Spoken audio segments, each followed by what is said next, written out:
Alors bien sûr, il ne sera pas réélu puisque la Constitution l'empêche de briguer un troisième mandat. Donc il n'a pas à satisfaire l'opinion, mais plutôt à chercher la place qu'il va laisser dans son héritage.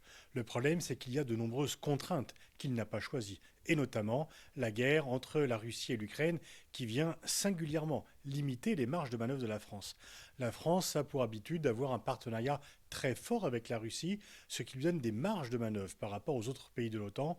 Ceci ne sera plus possible pour les années à venir, et tant que Poutine sera au pouvoir, on peut penser qu'il n'y aura pas de réconciliation ou de rétablissement des relations normales entre la France et la Russie. Et dès lors, les projets de Français traditionnels d'une plus grande autonomie européenne à l'égard des États-Unis sont eux aussi compromis, puisque la peur suscitée par la menace russe a conduit la plupart, si ce n'est tous les pays européens, à venir se réfugier plus encore qu'auparavant sous l'aile protectrice des États-Unis.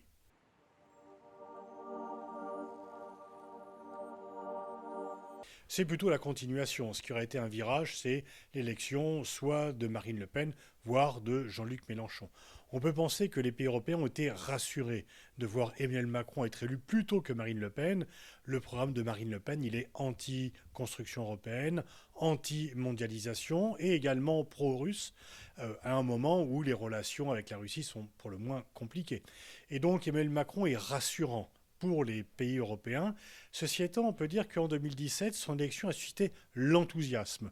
Il y a même eu une couverture de The Economist le montrant en train de marcher sur l'eau, comme s'il était capable de faire des miracles. Là, on peut dire que les capitales européennes sont rassurées, mais qu'elles ne débordent pas d'enthousiasme. Macron est connu et on sait qu'il est difficile qu'il fasse des miracles.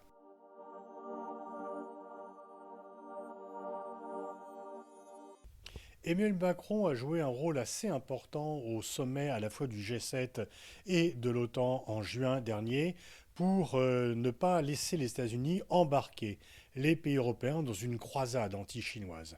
Et là, on peut redouter que du fait des événements en Ukraine, il y a une nouvelle tentative du président Biden de justifier la constitution d'une coalition des démocraties contre ce qu'il appelle l'axe des pays autoritaires composé principalement de la Russie et de la Chine. Il ne serait pas dans l'intérêt de l'Europe de suivre les États-Unis. Nous avons à la fois avec la Chine des moyens de coopération, des divergences, des différends, mais aussi des moyens de coopération. Et je crois qu'il ne serait ni dans l'intérêt de l'Europe, ni dans l'intérêt du monde qu'une nouvelle division hermétique entre deux mondes puisse être recréée. Et je pense que c'est un des objectifs du président français d'éviter que cela ne se produise.